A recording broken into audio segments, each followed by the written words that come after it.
Assalamualaikum warahmatullahi wabarakatuh. Ketemu di komentar Cilacap Kulon New. Ada sebuah judul yang asik, yakni benarkah negeri-negeri Muslim itu tidak berkembang karena paham Islam konservatif?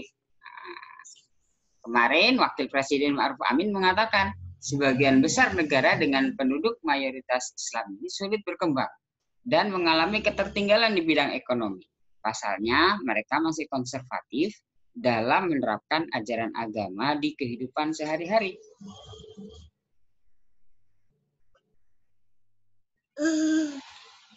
Hal yang konservatif ini menjadi salah satu penyebab mengapa negara-negara berpenduduk mayoritas Muslim itu masih tergolong underdevelopment country dan mengalami ketertinggalan dalam ekonomi, pendidikan, dan lain sebagainya. Ma'ruf Amin menilai cara berpikir tersebut semakin berkembang akhir-akhir ini, khususnya ketika muncul kelompok-kelompok masyarakat yang berpikir bahwa kemurnian Islam harus dibangun dengan cara tekstualis. Cara berpikir seperti itu memang sudah mulai berkembang akhir-akhir ini katanya. Ketika isu kemurnian Islam harus dibangun dengan kemudian kita mengalami kemunduran berpikir dan mengarah pada cara pikir yang sangat tekstual. Komentar kita. Beliau Wakil Presiden Republik Indonesia sekaligus Ketua MUI terperangkap pada istilah konservatif dan moderat atau wasatiyah. Kedua istilah itu sama sekali tidak dikenal dalam khasanah pemikiran Islam, melainkan berasal dari sejarah peradaban Barat. Ya. Istilah konservatif artinya adalah doktrin politik yang menekankan pada nilai institusi dan praktek-praktek yang tradisional. Konservatif juga diartikan sikap menolak perubahan. Nah, istilah ini dipakai di dunia Islam sebagaimana istilah fundamentalisme dan radikalisme sebagai stigma terhadap kalangan Muslim yang memperjuangkan tegaknya syarat Islam dalam kehidupan.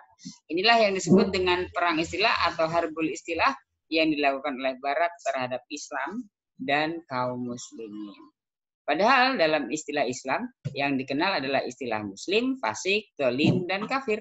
Muslim yang melepaskan diri dari ketaatan sama saja dengan dolim atau fasik selama tidak secara i'tiqadi atau secara keyakinan.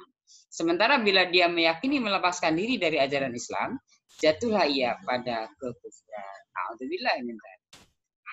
Nah, Muslim yang berpegang teguh pada keyakinan bahwa riba, zina, homoseksual, narkoba itu hukumnya haram adalah Muslim yang taat, bukan Muslim konservatif.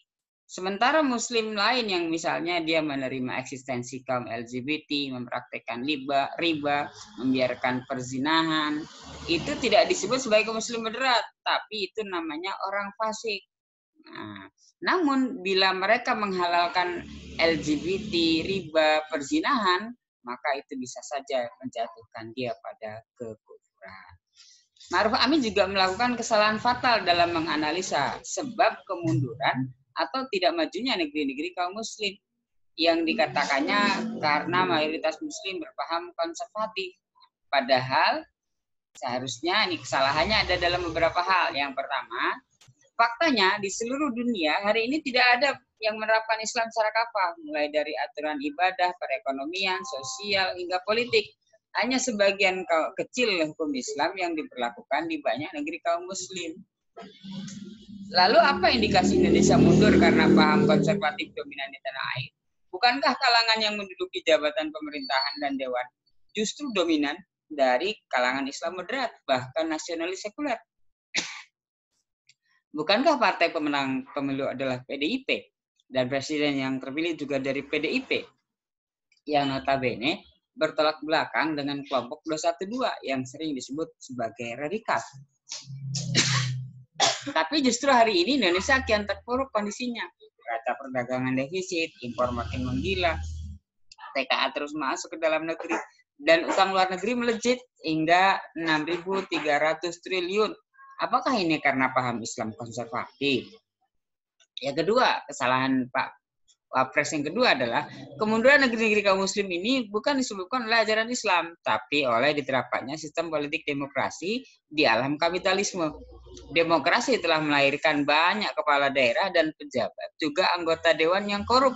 Sampai tahun 2019 sudah ada 114 kepala daerah yang terjerat korupsi. Belum lagi pengurus parpol, ketua umum parpol yang ditangkap karena kasus korupsi. Demokrasi itu menyebabkan terjadinya politik transaksional antara elit parpol dengan para investor politik, sehingga banyak kebijakan daerah maupun pusat yang dikendalikan oleh para pemilik modal. Ini mengakibatkan banyak kepala daerah, anggota dewan daerah, dan tersandra dalam pusaran korupsi.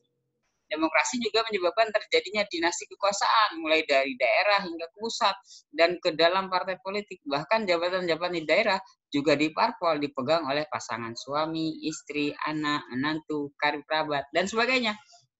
Sementara itu, kapitalisme telah menyebabkan banyak SDK, SDA dikuasai asing dan asing.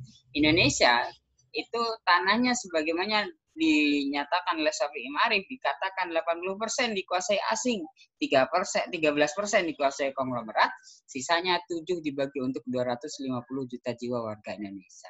Dewan Pakar Pusat Studi Energi PSE UGM menyebutkan pengelolaan ladang minyak 90% dikuasai asing, 10% dikuasai BUMN dan BUMD. Kesalahan yang ketiga, tidak berkembangnya ilmu pengetahuan dan teknologi juga bukan karena paham Islam konservatif. Faktor paling dominan karena kapitalisme bercokol di tanah air. Kapitalisme bertanggung jawab atas terpuruknya pendidikan di tanah air dengan menciptakan jurang sosial yang dalam sehingga terjadi akumulasi kekayaan di segelintir orang dan jutaan orang menjadi miskin. Akibat kemiskinan, angka putus sekolah di Indonesia masih tinggi. Masih ada 4,6 juta anak usia 7-18 tahun putus sekolah. Terakhir, bila Indonesia ingin maju, maka penguasa harus mau melepaskan diri dari jeratnya imperialisme dan ideologi kapitalisme neoliberalisme, bukan malah menyalahkan Islam. Semenjak kemerdekaan, Islam justru dipersalahkan dan dikungkung agar tidak berkembang.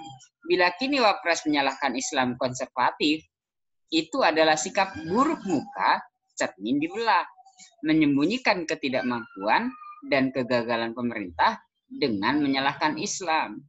Terlalu. Terima kasih. Wassalamualaikum warahmatullahi wabarakatuh.